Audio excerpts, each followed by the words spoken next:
Whenever you go, wait a minute, you mean to tell me, if I say take this, you're going to replace this, and what you replace it with will be better than what I had? If it's going to be better than what I had, please take it. If it's going to be better than what I had. Exactly. What's amazing? In verse 3, he said, you're already clean because of the word I've spoken to you. I don't think in most of our lives he's looking for disease. Not right now. Most of us were purged at the moment of our conversion. I think most of us, he's saying, I just think there can be greater growth. I'd like to just see you grow up a little bit more. I'd like to see you become a little more, who you're supposed to be. I could see more love in your life. I can see more mercy in your life. I can see more peace in your life. I could see you not have any anxiety. In fact, I'd like to see you start conquering some of your fears and growing in ways that you never even thought about growing, because those things were not even in your mind when you first came to me. All you wanted when you came to me was salvation. But now I'm sanctifying you. And now you're becoming the person you never dreamed you'd be. And how are you doing that? Back with me to John chapter 15. Here's how it's happening. Pick it up this time in verse 4. Jesus speaks and declares, abide in me and I in you, as the branch cannot bear fruit of itself unless it abides in the vine. Neither can you unless you abide in me. I'm the vine, you are the branches. He who abides in me and I in him bears much fruit. For without me you can do nothing. If any branch does not abide in me, he's cast out as a branch and is withered, and they gather them and throw them into the fire, and they are burned. Your attention, please. What do we have to do once we are open to change and he begins that change? Well, second point, if you're a note taker, stay connected. That's what you need to do. Just stay connected. And the connection word in the Bible is the word abide. Abide. Now, why are you abiding? I have an extension cord here in my hand, and I think this makes sense. How valuable is this? Well, it doesn't have too much value until it's plugged into a power source. Once it's plugged into a power source, now the power goes through and to a place where that power is used. See your life as a connection point. And if you're plugged into the Lord, now his power is moving to you and then through you, touching another life. But if you unplug, what value? Maybe if you're a guy, you'd use this as a rope. Tie the Christmas tree on the top of the station wagon. Station wagon? That's the past. SUV, crossover. You see, the point I'm making is that in every generation we've used things and then we've abused things. They have their holy or design purpose, but they also have things we use them for they were never designed to be used for. Your life was designed by God to be used so that you connect to his power, and with that power, you influence the world around you. If in fact you disconnect from him, you're being used, but it certainly wasn't what he had in mind. No, not at all. No, you're called to abide.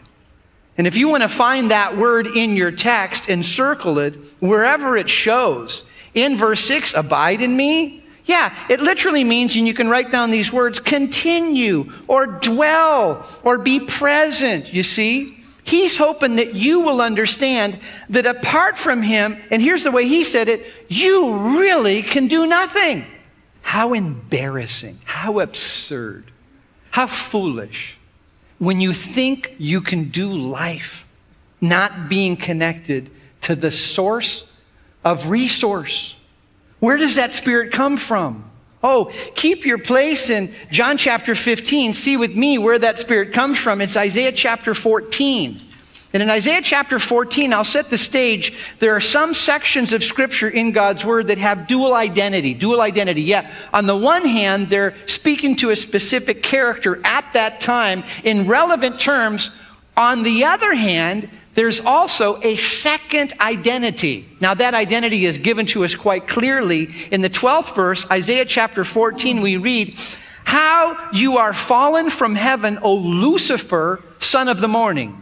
How you are cut down to the ground, you who weaken the nations. For you have said in your heart, I will ascend into heaven. I will exalt my throne above the stars of God. I will sit on the mount of the congregation on the farthest sides of the north. I will ascend above the heights of the clouds, and I will be like the Most High. Verse 15. Oh, really? You shall be brought down to Sheol, or some of your translations read, to hell, to the lowest depths of the pit. Those who see you will gaze at you and consider you, saying, is this the man who made the earth tremble, who shook the kingdoms, who made the world as a wilderness and destroyed its cities, who did not open the house of its prisoners? Your attention, please. What's that?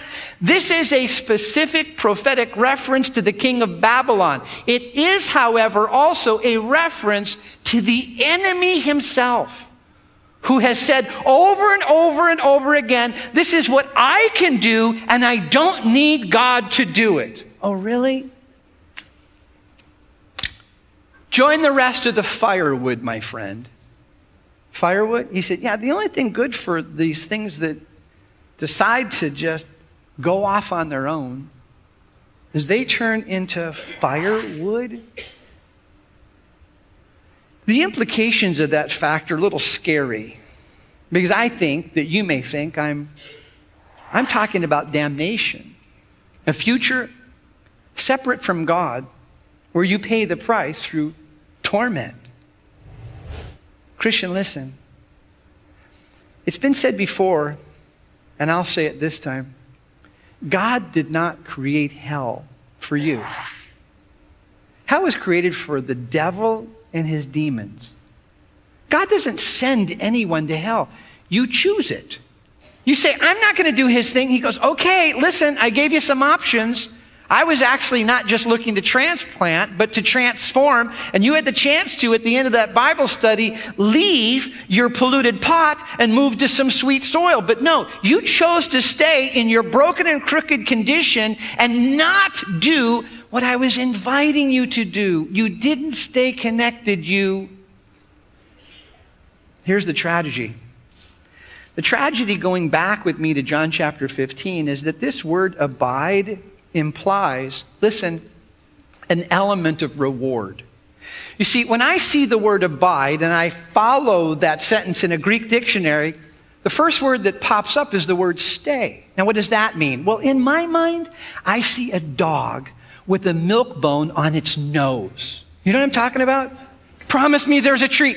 He said there's a treat. He said, if you abide in me and I abide in you, you will bear much fruit.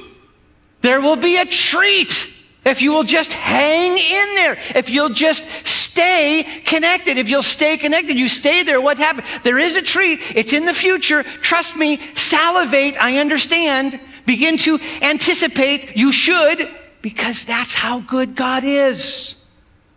How do I know it? Go back with me to John chapter 15. Here's where we bring it to a close. You are to expect change. You're to stay connected. And this time, in verse 7, we read, if you abide in me and my words abide in you, you will ask what you desire, and it shall be done for you. By this my Father is glorified, that you bear much fruit, so you will be my disciples. As the Father loved me, I've also loved you. Abide in my love. If you keep my commandments, you'll abide in my love, just as I've kept my Father's commandments and abide in his love. These things I've spoken to you, that my joy may remain in you, and that your joy may be full. Come on back. Third point, note taker, right? Enjoy the gift.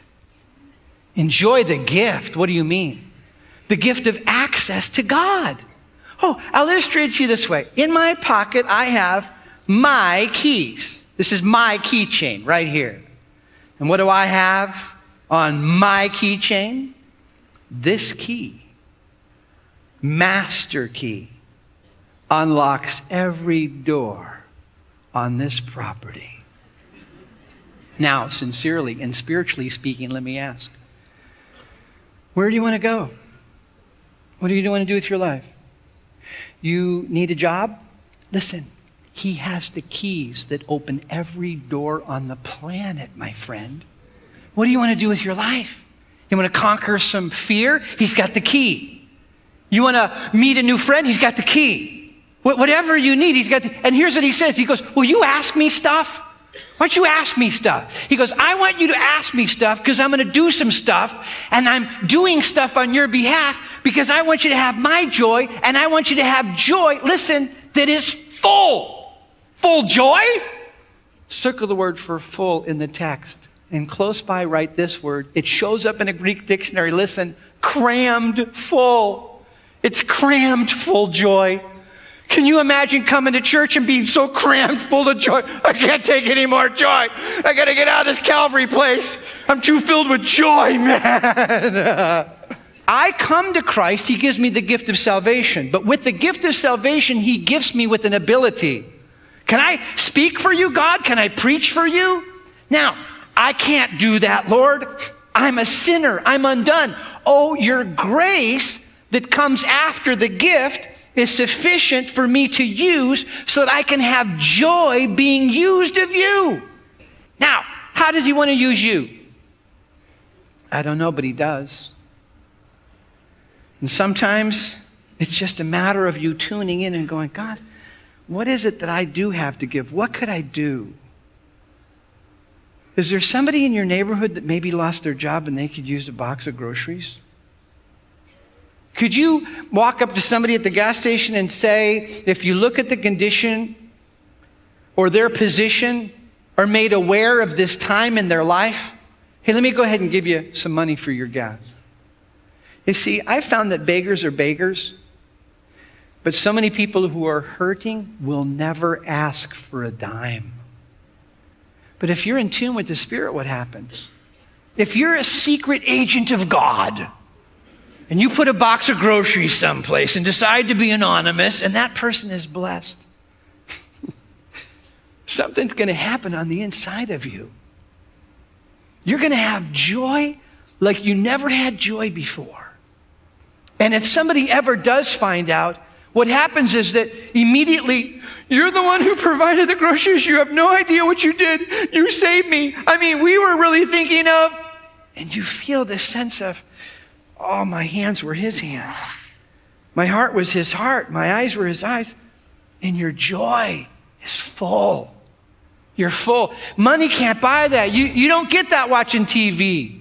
Now, I don't care how many episodes of your favorite show you watch, you don't get that joy. That's not where that joy comes from. That joy doesn't come from getting a promotion at your job. That joy comes from being, I was a tool in the hand of God. I was an instrument. And he moved me there and I said this. He moved me there and I did this. And then afterwards, this happened and that happened. And I just didn't know I could feel this way. God, I'm going to get addicted to this joy thing. Exactly. But where does it start? Expect change. Stay connected. Please, by all means, don't forget to enjoy the gift. Why? That's where there's fruit, man.